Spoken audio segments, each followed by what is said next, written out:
I'm a single mom to my 8-year-old son, Mark. Back when this occurred, he was 5 and I was 27. I inherited my house from my grandparents. It's situated on the quieter side of town, surrounded by older residents, and it's where Mark and I still live. Today, we were out Christmas shopping. I was gathering gifts for my family, so Mark and I explored several stores in the mall, including clothing outlets and a hardware store where I picked up a present for my dad. After wrapping up our shopping spree, I treated Mark to burgers and ice cream at McDonald's. As we exited the mall via the south exit, we encountered a mall Santa standing outside. He greeted us with the customary Santa cheer. He knelt down to speak to Mark and asked about his Christmas wishes. Mark eagerly guided my hand closer to the Santa, and I allowed it, presuming he was a typical, friendly mall Santa. Mark mentioned wanting a Nintendo Switch, coincidentally the exact gift I had in mind for him. The Santa chuckled, teasing that Mark might receive it if he behaved well. He then stood up and began complimenting me, telling Mark that I was a good-looking mom. Mark laughed, unaware of the meaning, but I smiled nonetheless. We engaged in a few minutes of seemingly genial adult conversation about the holiday bustle and related chaos. The man claimed he worked for the mall. Regrettably, I mentioned the overwhelming stress of being a single mom during Christmas. I even joked about needing Santa's assistance. Then, the Santa attempted what seemed like an innocent jest, asking Mark if he knew the song, "I Saw Mommy Kissing Santa Claus." Mark nodded in affirmation. Next, he leaned toward me, suggesting a cheek kiss. Thinking it harmless, I moved to give him a peck on the fake beard. However, he abruptly turned, aiming for a kiss on the lips.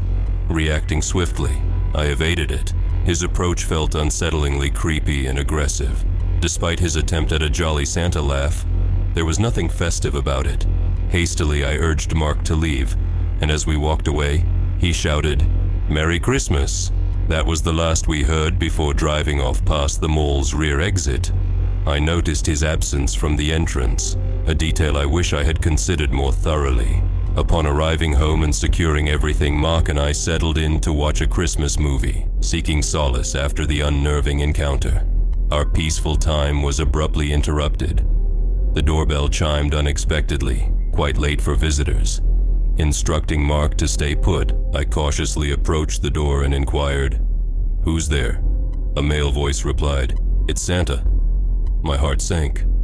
I sternly warned, "If you're the mall Santa, please leave, or I'll call the authorities." He insisted, claiming I dropped something and he wanted to return it. Anxious, I demanded to know what I dropped, to which he couldn't specify, but urged me to open the door. Reiterating my demand for him to leave, I contemplated reporting the incident to mall management. Shockingly, they revealed they didn't hire any mall Santas, and that the person in costume was acting independently. This revelation left me feeling immensely unsafe. Returning to Mark, my mind raced with worry. Feeling sick to my stomach, I excused myself, retreating to the kitchen away from the TV's noise. I lifted the blinds on the kitchen window, but with the kitchen light on and the outside enveloped in darkness, I couldn't see a thing. However, a man's voice pierced through the stillness, boisterously exclaiming, "Ho, ho, ho." It felt like he was out there, watching me in that very moment. Feeling unnerved, I had no choice but to dial the police and report being followed by a man dressed as Santa. While I spoke to the officers outside, Mark remained engrossed in the movie. The arrival of the police brought a slight sense of relief. Yet, a few nights later, the doorbell chimed again, around the same time or slightly later. Mark was already fast asleep, while I sat in the living room, the TV providing company. Turning off the show, I retreated upstairs to my room adjoining Mark's. Although the doorbell didn't ring again, I refrained from returning downstairs that night. The next day, upon leaving the house, I discovered a note affixed to the front door, printed and typed out. The note read, "I'll be direct. You probably know who this is. I didn't intend to frighten you the other night. It was a long shift.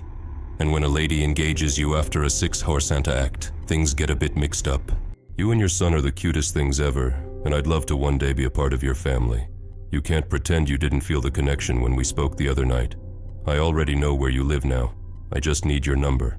Feel free to shoot me a text whenever, and maybe we can plan something one day. Sorry, I know this may seem creepy or a bit much, but I'm the kind of guy where if I see something I like, I go after it anyway. Happy holidays.